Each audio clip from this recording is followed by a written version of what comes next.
Hello, Space Cats! Have you ever had a brilliant idea for a story and you've started to write it full of enthusiasm, only to find a few weeks later that you've run out of enthusiasm and it's never been finished? This week I've got 5 ideas to prevent that from happening again. It's a very common problem, you're not alone. Writing is a bit like doing a 5k run. If you start off sprinting like you're being chased by a rabid lion, then you're going to find it very difficult to keep going. Whereas if you make sure you've got your favourite podcast on your headphones and your water bottle's full, you're more likely to make it a comfortable experience and get to the end. You might be thinking, all right, stop waffling and get on with number 1. All right, Huffy Pants. Here is number 1.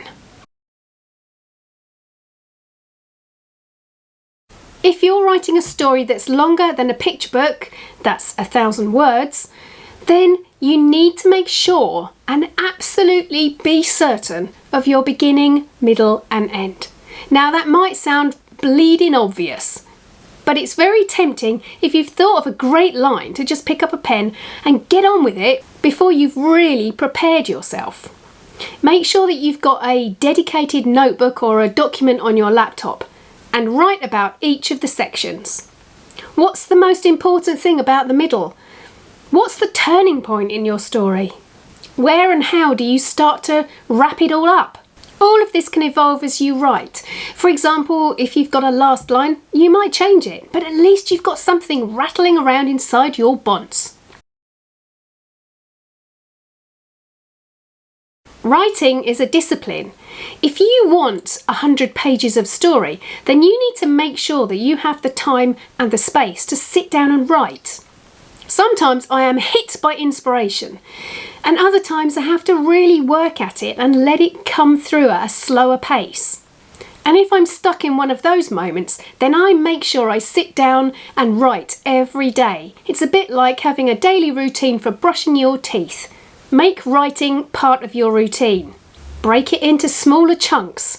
Give yourself a word count limit or a specific amount of time that you're going to write, or maybe you're going to write 2 pages. If you make it into smaller chunks, it's much less overwhelming than thinking you've got to write the whole story in one go. You might well edit out quite a lot of the story, but at least you've given yourself the opportunity to write some genius work, and it's not just rattling around inside your head and never makes it to the paper. Make a mind map of your story.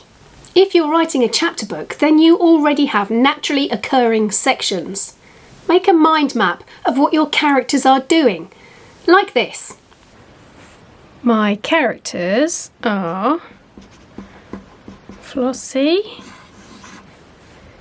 and Evie, and also Father Christmas later on, so we'll put him down here.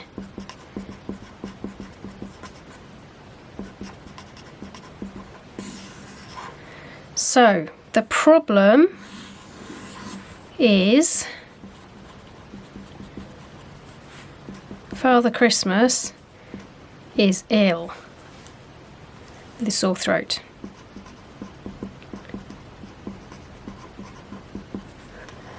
So they are going to go to a meeting to discuss what to do. All of the other people go and do something sensible.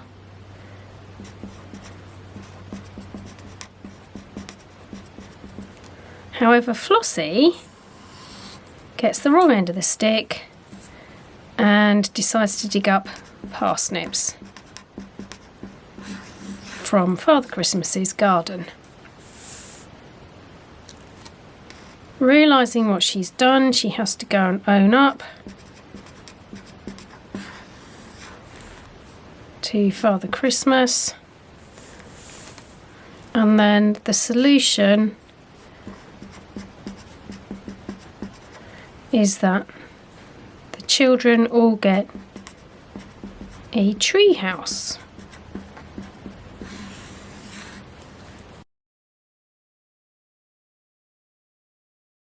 As a good creative writing experiment, once you have the idea of the story, write the ending first.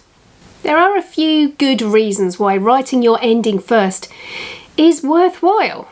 Firstly, it means you have a narrative direction. You know where you're heading. It's much harder to wander off the road and get lost this way. Many writers who meander through their story never finish. Plus, you have the added benefit of hindsight. You will be able to see where the problems that evolve in the story started. You'll know how much to reveal about your characters and where your goal is. Having written the ending first really frees you up. It unburdens you from wondering what the future in the story holds, because you already know. You've answered that question, where do I want to take this story? Exactly where to start with writing the end of your story is individual to each narrative. Start somewhere after the climax of the story, where all the strings are being brought together. Use the story shape idea. I like to think of my story shapes as a roller coaster ride. At the beginning, we are introduced to the characters and the inciting incident. That's the moment that starts the narrative. And in this example, it's where the characters get into the car. Then it starts to chug uphill on the rails. This is where the rising action happens. Any problems, conflicts, or hurdles that the protagonist needs to jump over to achieve their goal. Just before the top of the hill is the crisis moment, where anything that could go wrong has gone wrong.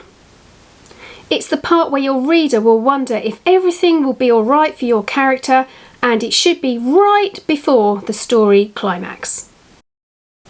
Talking of which, the climax on the model of the roller coaster is at the very top, when you see how high you've come and what is ahead of you. And on a real roller coaster, it's the bit where you're supposed to scream. In the story, it's the tipping point. It could go one way or it could go another. It should be where the reader can't put the book down.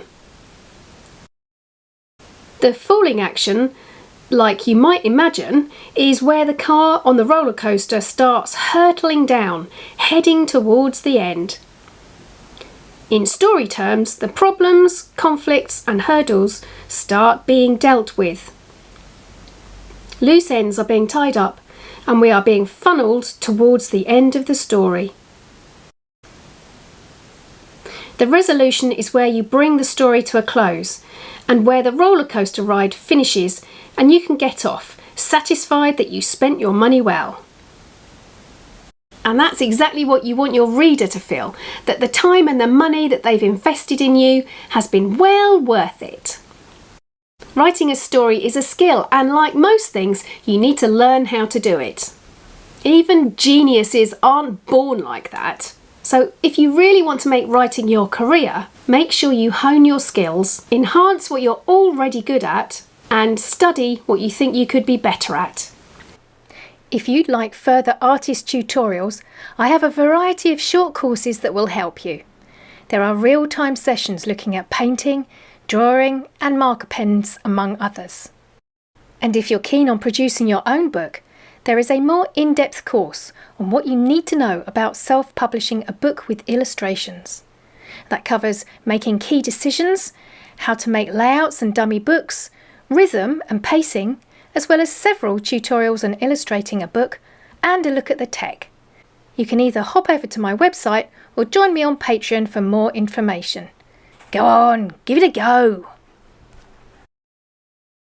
Now that it's properly turned to winter and I'm all nostalgic about last August's heatwave, next week I am going to paint a cosy picture to make myself feel better. Until then, I'm off to say oi oi to an oyster. I will see you next week. Nanu nanu.